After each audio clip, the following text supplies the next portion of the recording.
We are back with Coach Q this week. Coach, let's get right to it. Yesterday's game, and just a few weeks ago, you told me right here that St. Francis team to beat this year, the team in the track, and here you guys go and knock them off. Take us through that actual 2-day game. Obviously they are. St. Francis is one of the top teams in the conference, along with Whitmer.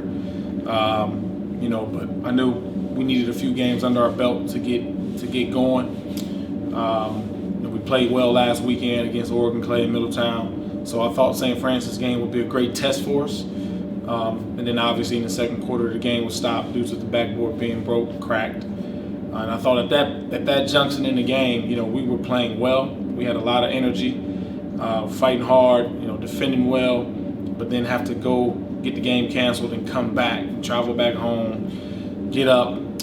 We had state testing for school, and then travel again. I thought that was, challenging from a mental standpoint with myself, as well as our kids. So I didn't know mentally how well we would perform, but my kids stepped up to the challenge, played tremendous defense, went in there with a focused mindset, and can't speak highly enough about how proud I am of them. We was able to get it done.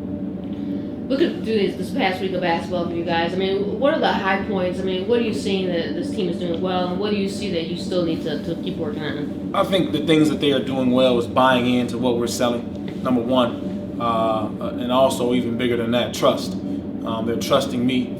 They're trusting each other. And so when you can have trust established early in the season with the type of team that we have, that's going to create a lot of positive energy for us.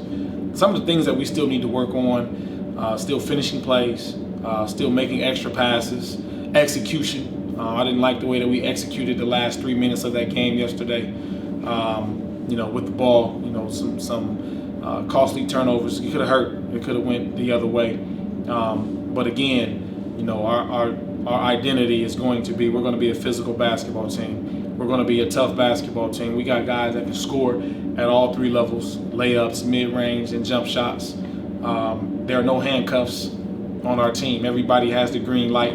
We just kind of emphasize, make the right basketball play.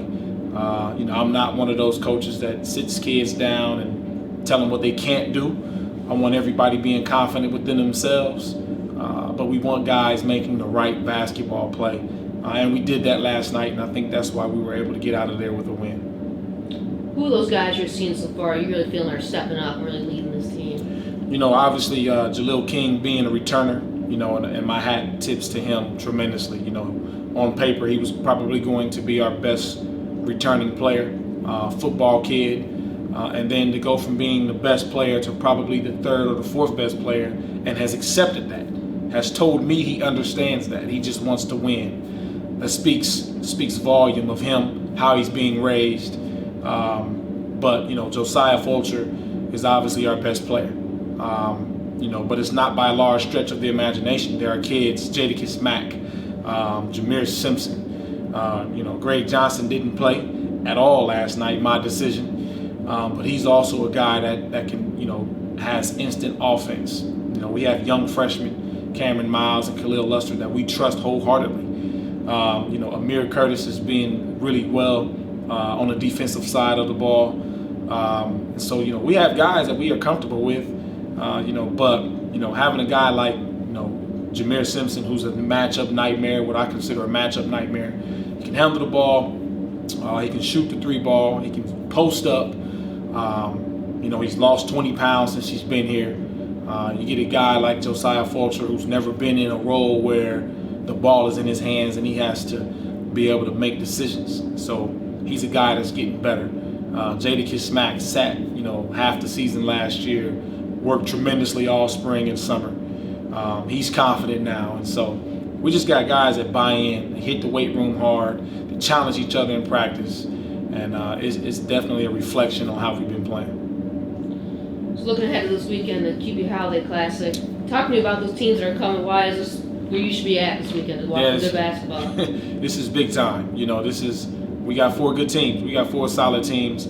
Obviously us. We got Dayton Dunbar, who's obviously a household name in Ohio. Traditionally a tremendous basketball program. Toledo Rogers, one of the better teams out of Toledo. Well coached. They got a really good point guard, a really good big. Point guard is a kid that's, I consider my nephew. Me and the coach are like brothers. Been around me since he's probably been 8, 9 years old, working with me.